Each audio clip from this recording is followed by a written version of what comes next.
Assalamualaikum warahmatullahi wabarakatuh. Alhamdulillahirabbil alamin. Allahumma shalli ala sayyidina Muhammad wa ala ali sayyidina Muhammad. Saya bagikan kisah mimpi yang dialami salah satu saudari kita yang menceritakan mimpinya kepada saya untuk menanyakan takwil mimpinya atau makna mimpinya. Sebut saja saudari kita itu dengan nama Fulani, bukan nama yang sebenarnya. Fulani bermimpi tentang tetangganya yang miskin. Di dalam mimpi tersebut, tetangganya yang miskin itu dibangunkan kamar mandi umum. Kamar mandinya itu banjir dengan air. Tetangganya itu kalau mencuci di kamar mandinya dekat dengan tempat wudhu, bersebelahan dengan tempat wudhu. Itulah visual mimpi yang dialami Fulani. Lalu apa takwil mimpi atau makna mimpinya? Sebelum saya takwilkan mimpi tersebut, perlu diketahui bagi seluruh umat Islam pada khususnya bahwa mimpi adalah bagian dari syariat Islam. Syariat itu artinya peraturan tentang yang halal dan yang haram yang dijelaskan di dalam Al-Quran dan As-Sunnah.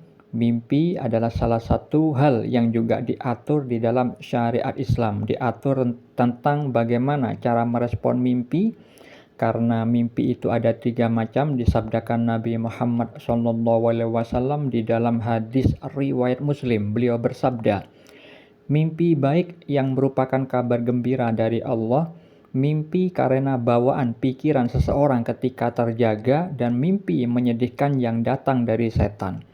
Ketiga macam mimpi tersebut cara meresponnya berbeda-beda. Untuk mengetahuinya bisa dibaca di dalam kitab Sahih Al-Bukhari atau bisa searching di Google.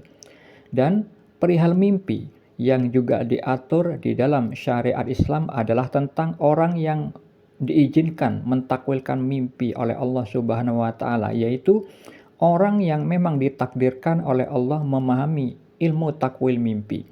Allah taala berfirman mengenai takwil mimpi, disebutkan di dalam surat Yusuf ayat 6, ayat 21 dan ayat 101 bahwa Nabi Yusuf alaihissalam diberikan pengajaran sebagian takwil mimpi. Yang itu artinya ilmu takwil mimpi bukan didapat dari membaca buku, bukan didapat dari membaca buku tafsir mimpi, melainkan adalah salah satu bagian dari ilmu laduni, ilmu yang didapat dari karunia dan rahmat Allah Subhanahu wa taala. Selain Nabi Yusuf alaihissalam, Nabi Muhammad SAW juga ahli di dalam mentakwilkan mimpi. Di dalam hadis riwayat Al-Bukhari dan Muslim, Rasulullah SAW bersabda, mimpi seorang mukmin adalah satu dari 46 bagian kenabian. Di dalam hadis riwayat Ibnu Majah, beliau bersabda, mimpi seorang muslim yang soleh adalah satu dari 46 bagian kenabian. Jadi, umat Islam yang tingkat keimanannya di level muslim tapi soleh, dan umat Islam yang tingkat keimanannya di level mukmin itu bisa mendapat peluang rahmat dari Allah berupa mimpi bagian kenabian. Yang disebut mimpi bagian kenabian adalah salah satu fasilitas para nabi, yaitu mendapat petunjuk dari Allah berupa mimpi yang benar dalam tidur, sebagaimana yang dijelaskan di dalam hadis riwayat Al-Bukhari tentang permulaan wahyu yang datang kepada Rasulullah SAW adalah dengan mimpi yang benar dalam tidur. Untuk mengetahui dalil yang lain mengenai mimpi bisa dibaca pada deskripsi di video ini. Lalu mengenai makna mimpi yang tadi saya ceritakan, mimpi tersebut berkaitan dengan kehidupan nyatanya, bahwa Fulani itu di dalam kehidupan nyata ingin berinvestasi kepada pedagang cilok. Namun, Fulani menunggu petunjuk dari Allah agar mengetahui pilihan yang terbaik menurut Allah. Akhirnya, datanglah petunjuk berupa mimpi yang tadi saya ceritakan. Mimpi yang dialami Fulani itu adalah petunjuk dari Allah yang perlu ditakwil karena ada simbol-simbol bahasa mimpi yang memiliki makna tersirat. Ketika fulani di dalam kehidupan nyata memang menginginkan petunjuk dari Allah Subhanahu wa Ta'ala, maka datanglah mimpi tersebut bahwa tetangganya yang miskin ada di dalam mimpinya fulani, dan diperlihatkan oleh Allah Subhanahu wa Ta'ala bahwa tetangganya yang miskin itu dibangunkan kamar mandi umum. Nah, itu petunjuk agar fulani lebih baik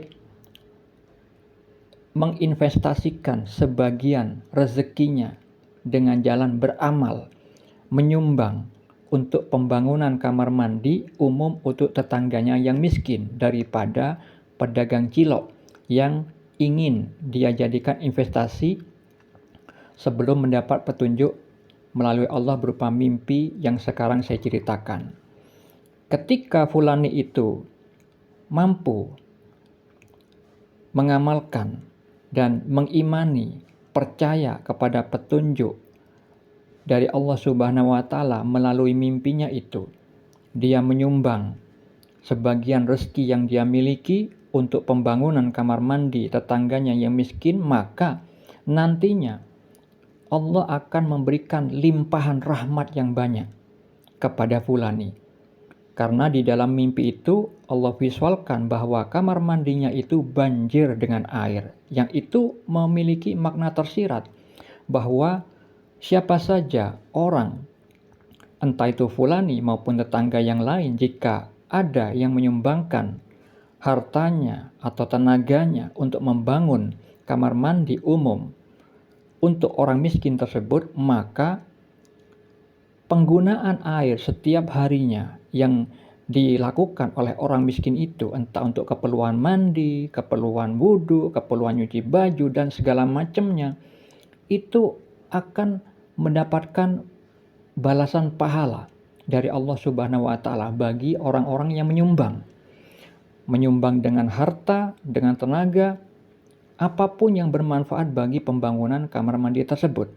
Semua orang yang membantu itu akan dibalas dengan pahala yang besar dari Allah Subhanahu wa Ta'ala. Tidak hanya sekali, karena penggunaan kamar mandi itu tidak hanya terjadi satu hari, tetapi selama orang itu hidup dan menggunakan kamar mandi tersebut.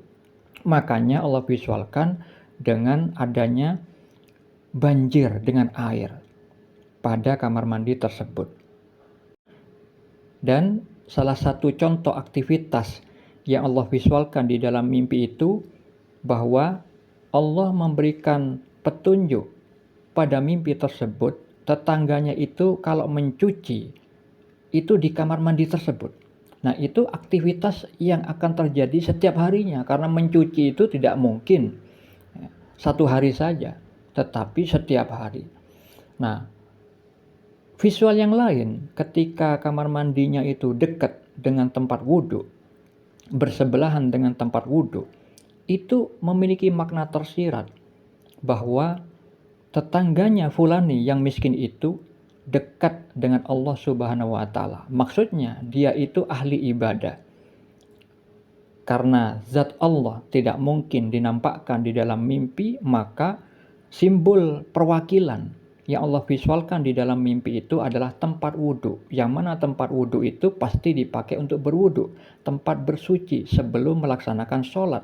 Sebelum melaksanakan sholat menghadap Allah Subhanahu wa Ta'ala, sarana penunjang di dalam melakukan ketakwaan berupa sholat. Nah, itulah kenapa Allah Subhanahu wa Ta'ala memberikan petunjuk kepada fulani agar lebih mengutamakan investasi beramal kepada tetangganya itu daripada pedagang cilok yang dia niatkan sebelum mendapatkan mimpi yang sekarang saya ceritakan.